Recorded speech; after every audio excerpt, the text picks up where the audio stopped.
Hi, welcome to Yellow's Talker. Do you have things you need to get done around the house? Maybe some roofing needs? Check out K&H Construction. They're our local company.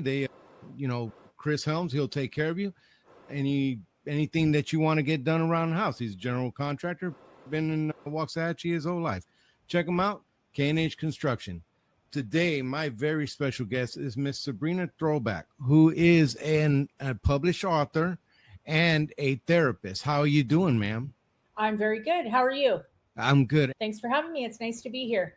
So I wanted to have you on to talk about anxiety because I don't think that you can go through a day without somebody saying I'm anxious, I have anxiety, so and so has anxiety, it's crippling, etc. So I wanted to get into those things. But before I do, can you introduce yourself to my audience real quick? Sure. As you mentioned, my name is Sabrina Trobak. I was a learning assistant teacher for 20 years. Towards the end of my teaching career, I started as a school counselor, learned about this model of therapy where we're really going back and sorting through things by looking at our core belief, feeling not good enough, not important, not valued. 2010, I quit teaching and started my own private practice based on this model of therapy, which was created by a man named Tony Martins. Within about 6 months of starting my practice, I had a waiting list and I hated having to turn people away.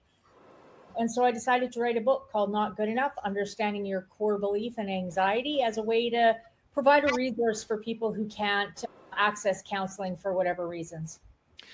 That is a change of career from teaching all that time and taking that leap into both of them both of them help society in some way, shape, or form. Tell me how being a teacher influenced either this decision or how you're going about helping people. As a learning assistant teacher, I did a lot of work with kids in smaller group settings, and often kids who struggled with reading, writing, math, behavior also struggled with anxiety. They had a lot of self-doubt and insecurities. So it was a natural progression where instead of just basing on the academics, I was able to go a bit deeper and help them work on their more personal growth. Big challenge was going from a teacher's salary, which is very predictable, starting my own private practice where you really don't know if it's going to work or not. That was the biggest kind of leap of faith for sure. But once we got up and running and got going, it was very obvious that there was a need for it for sure. Now, I plan on covering various aspects of this anxiety, but I'm going to stay right here where we're at with the children. Children nowadays they're having debilitating anxiety at such a young age, but these kids are really experiencing serious anxiety. Some say it's social media, some say it's how society is going. How do you treat kids that shouldn't have this anxiety? How do you approach that? Is that something where you hit the core beliefs too? Oh, for sure. And one of the biggest things that I do is work with the parents. It's easier for parents to be able to teach their kids how to manage and understand their anxiety than it is for the child to try to pass it upwards to the parent. So in my agency, I will work with children, but I need to work with parents as well. At least one parent has to be part of the process, so they're understanding more of what's really going on.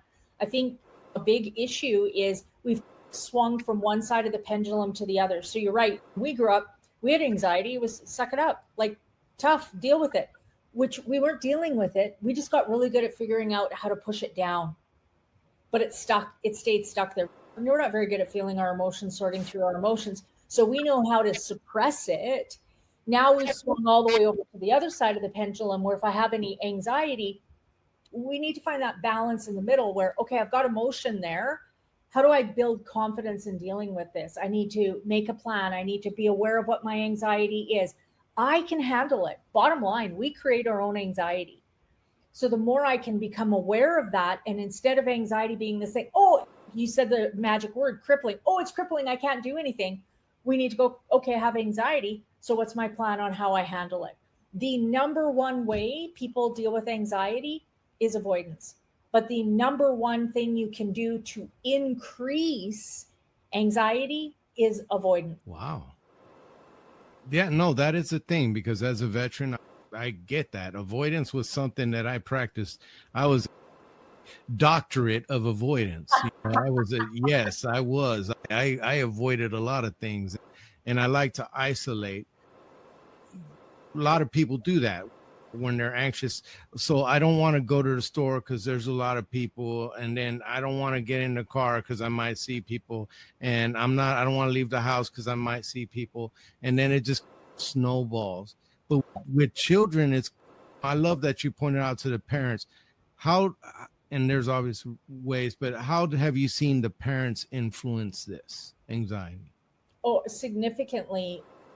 As parents, we don't talk about emotions. We don't know how to sort through and deal my own emotions. So if my child is feeling emotion, that creates emotion in me. But I don't want to feel my emotion, so I need to shut down my child's emotion. That's not what's in my child's best interest. My child needs to figure out and sort through what they're feeling and realize and understand that they can handle it. But if I can't feel my emotions, I'm not teaching my child how to properly manage it and be able to regulate their own emotions. And how do you tell? Because I'm sure throughout the years, you've had mothers that came to you in desperation. We never want to see our kids going through stuff. We know that it's part of life, but we don't want to see it anyway. How do you approach it when mom or dad come to you in desperation? Hey, my kid is riddled with anxiety, with depression. They're going through it. Where do you start with that? Combination of different things. We definitely want to give them skills and tools they can use to help them manage things better with their child. But ultimately, what are you feeling? What is that like to be a parent who feels like their child is struggling, who can see their child struggling and has no idea what to do to help them? That creates a ton of emotion. But most parents aren't good at feeling their emotions. They don't know how to label them. They don't even know what it's called. Helpless, hopeless, lonely, vulnerable, fear of rejection, defeated. There's a huge list of emotions that it could be. So the more we help the parents sort through and figure out what they're feeling, then we can start to move on to the more logic and reason, make a plan. What do we need to do to address this? So Right. first thing we have to do is get better at feeling our own emotions and understanding how I'm feeling. Once I've done that, then I can move on to being more able to support my child. I love how you broke that down because the one thing that I remember dealing with the most and other vets is I'm angry and don't quite know why I'm angry. I just knew I was angry. And that was the only thing that I could describe of what I was feeling was anger. But Yeah. there was so many other words to it. As Yeah. adults, do you think that is the major problem, not being able to figure out what, because anger's hurt and fear, or there's different psychological things to it, but it's not really anger's a symptom. Is Right. anxiety a symptom? So what we say about anger is not a standalone emotion. There's other emotions underneath anger that we don't want to feel, that we're not comfortable feeling, but anger has been socially acceptable for hundreds and hundreds of years. So we're more comfortable feeling angry than we are feeling other emotions. So if I start feeling fear, vulnerable, lonely, sad, rejection, powerless, unheard, switch it to anger, then I don't have to feel all those other emotions. So anger is also a major coping strategy for anxiety. If my anxiety is going up and I get angry, now I don't have to feel that anxiety. Plus, people back off and leave me alone. So now my anxiety goes down. Wow. But now I have a bit of a reputation of being an angry person. So people don't challenge me as much to begin with. So my anxiety doesn't get as high as it used to. Once we get into this cycle of anger, people start going, oh, no, don't even bring it up. Don't bother. They're just going to get angry. And so people push away and back away from them as much. So anger works in the moment. When I get angry, people back off and leave me alone. But it also works when I'm not angry because people don't want the potential of the anger to happen. Yeah. Now, do you think that anxiety is a mountain that we create for ourselves? Anxiety is really lack of confidence, not believing in yourself you can handle something. A lot of people say, I have anxiety of going into the grocery store, for example, that you gave. If I believe I can handle going into the grocery store, I'm not going to have anxiety. If I believe I can't handle going into the grocery store, I am going to have anxiety. So, anxiety is not believing in myself I can handle something. If my core belief is not good enough, not important, not valued, I am going to have more self doubt, more insecurity, more anxiety. The only way to really address anxiety long term is we have to build confidence. The opposite of anxiety is confidence. Now, I'm sure that Canada experienced this, and she's joining us from Canada, folks. Thank you so much. And then I know you've seen it in your country. In my country, I've seen it where they handed out lots of Xanax and lots of pills to try to address anxiety, which we discuss as a symptom of something else. Up there in Canada, you're looking at it in a holistic way. What is that? I'm looking at it in a holistic way in my model of therapy. Definitely, there are places that will just prescribe medication, and there's also places that say, no, you don't need medication. As a holistic approach, medication can be a tool. It is also important to look at other things as well. Research shows that actually the best way to manage anxiety is often a bit of a combination of medication and therapy as well. So, if your brain is not getting enough serotonin, you are going to have more anxiety. If you grew up with a lot of trauma, a lot of chaos, a lot of neglect, if you never learned how to feel your emotions, you've just push them down, there's a good chance you're not going to be getting the proper amount of serotonin. So taking medication to build up your serotonin level can be very effective. But serotonin is not going to build your confidence, but we need to do both. So we need to look at that chemical imbalance or balance in the brain, and what do we need to do to build and develop that core belief? It's a combination of those two things together that is going to be the most effective. A lot of my clients are on medication when they start counseling, but then we do a lot of work where we're building and challenging that core belief. We're understanding how it developed over the years. We're building confidence. So by the time they're at the end of counseling, which I am a long-term model of therapy, so most people are with me a year and a half, 2 years, sometimes even longer, a real big chunk of my clients are able to go lower doses on the medication or even come off the medication because we're working at the two pieces in tandem together. Yes. Now you mentioned the core beliefs, so I want to get into that. What effect does your core beliefs have on anxiety, on depression, on just in general that you did? Because you've been mentioning this, and I want you to speak on it, on how detrimental or how positive these core beliefs can be to your mental health. So what we say is your core belief is either going to be not good enough, not important, not valued, or on the other end of the spectrum, good enough, important, and valued. Nobody's 100% one or the other. We're all a bit of a combination. But generally what we see, if you have a lot of unresolved past trauma, there's a higher chance that core belief, not good enough, not important, not valued, is going to be higher. We are constantly trying to prove to ourselves that what we believe about ourselves is true. So if my core belief is not good enough, I am going to be drawn to people, places, experiences, events that ultimately support and reinforce that core belief.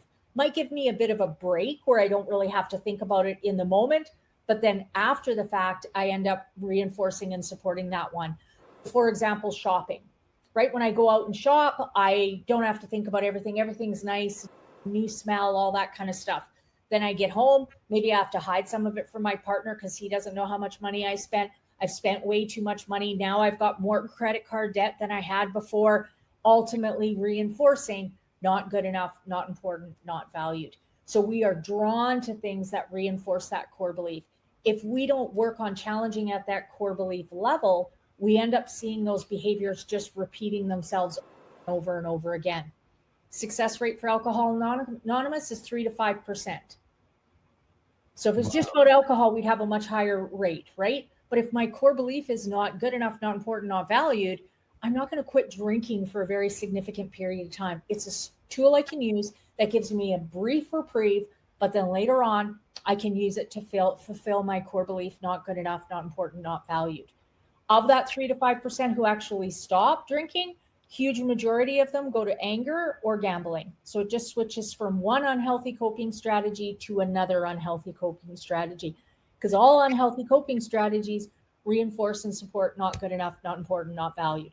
Challenge and change. I'm going to be drawn to more healthy coping strategies that reinforce and support that core belief, like going for a walk, going for dinner with friends, doing some journaling, listening to music. What does not good enough in your practice? What does not good enough look like when they come into your office and you're starting to dig in? What has that looked like? Struggles in relationships, anxiety, depression, unhealthy coping strategies like alcohol, drugs, pornography, gambling, shopping, lying, stealing, cheating, you name it, just feeling very discontent in your life. I say to my clients, our end goal at the end of counseling is contentment. You just feel at peace within yourself.